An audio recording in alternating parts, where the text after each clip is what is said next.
Hello, my name is Rachel Maloney, and I am going to be doing my student assessment on the water cycle for 5th grade. Some of my materials I'm using are, this is going to be my pretend whiteboard / PowerPoint, and I will also, in real life, would be using a YouTube video to show the children about the water cycle, and also I have a worksheet for the students as well. So, to begin this lesson, I think it is important to discuss matter. So, what is matter? We have 3 forms of matter. There's a solid, liquid, and a gas. At this point, I would show on the PowerPoint photos of examples of solid, liquid, and gas. However, I'm going to be verbalizing them currently. So, a solid is something that's very firm, okay?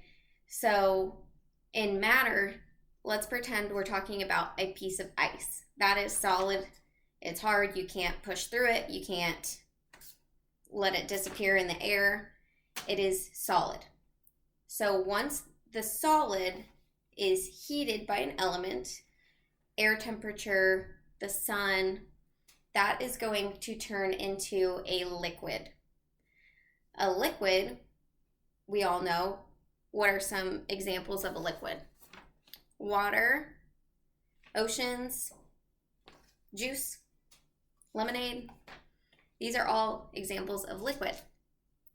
Once you take a liquid and you apply that same heating element, the sun, which is going to be our main source of heat, which heats the air, that is going to turn the liquid into a gas. And the gas is really small particles of liquid that have expanded. The solid is a very condensed form of a liquid.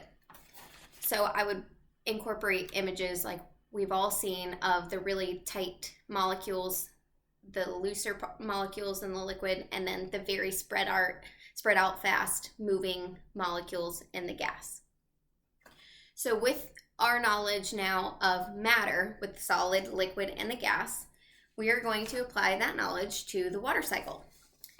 So I have my PowerPoint of a little water cycle diagram, and there are some key things that we can all acknowledge and point out that we all know, like the sun, water, land, clouds, and rain. So with the water cycle is a constant movement of water throughout the earth and the atmosphere. So to begin, we're going to learn some key vocabulary terms on the water cycle.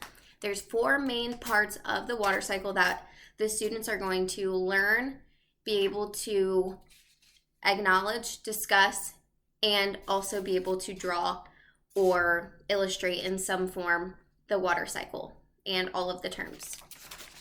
So our first vocabulary word is evaporation. Evaporation is the process of turning water into a vapor or gas. So the water, our body of water here, gets heated up by the sun, and then that's going to turn into water vapor or steam, a gas in the atmosphere. That's evaporation.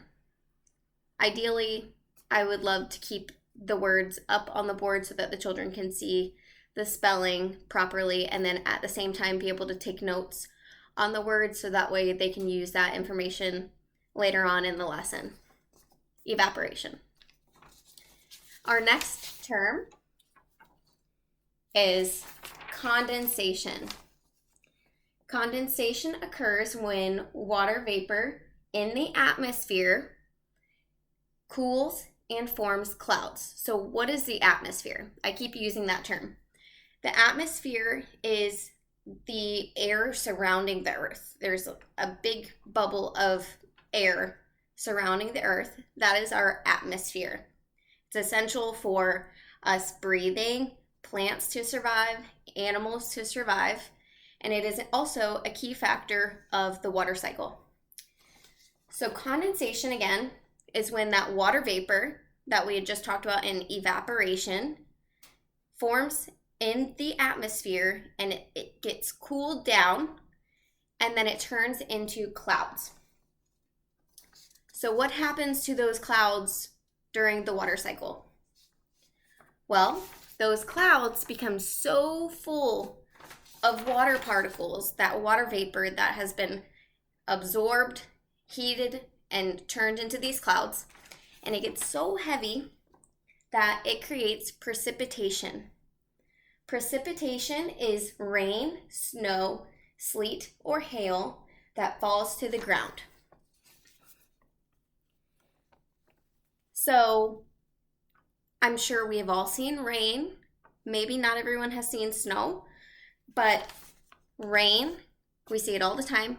You see these really big, heavy, dark clouds, and they get really full, and you can kind of see them moving, and then the rain starts to fall. There's all those water particles that are up in the sky. They get too heavy, and then they come down in the form of rain, snow, sleet, or hail. But then what happens to that water after it falls to the ground? Well, that's where collection comes in.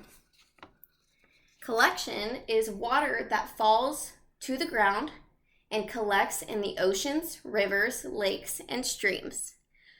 So, have you seen when the rain falls down and you can see it running down the road and maybe into the drains or down a hill?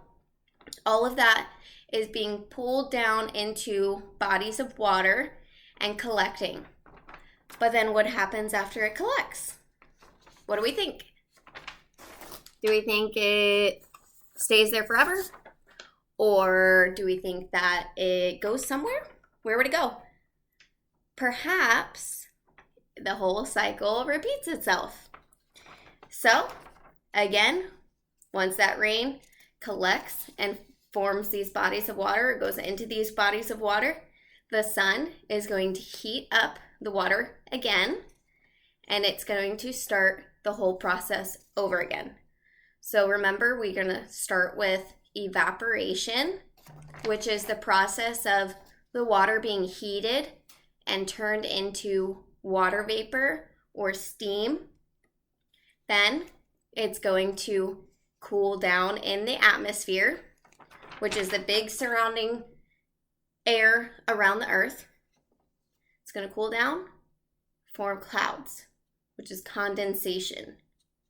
The condensation gets so heavy in those clouds that the water vapor turns into rain, sleet, snow, which is the process of precipitation.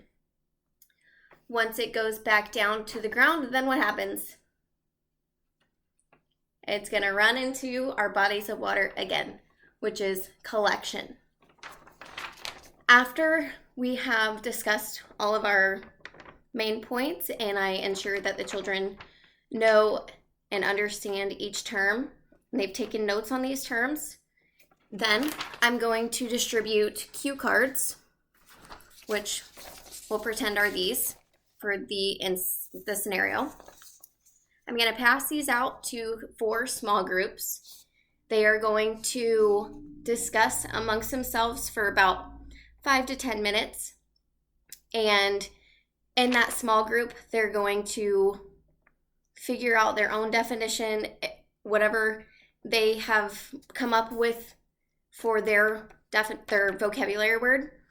And one student from each group is going to discuss with the class what they have learned and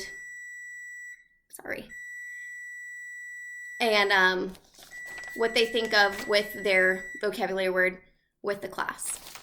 After that is done, then we are going to watch a short video on the water cycle with either Nat Geo or a YouTube video so they can get kind of a better visual understanding of the water cycle and maybe like actually see how it rains, the clouds and steam coming up from the mountains, etc.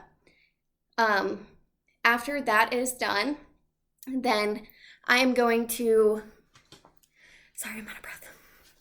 Distribute a worksheet to each individual student, and this will be individual time. They have to work on this alone.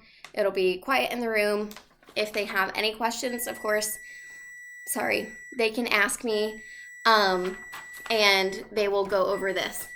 And it has some definitions that you have to fill in the blank, and then at the bottom it also has a fill in the blank of the water cycle. And that is my lesson on the water cycle. I'm sorry for my oven, but I hope you have a happy 4th of July. Again, my name is Rachel Maloney, and that was my water cycle for 5th grade.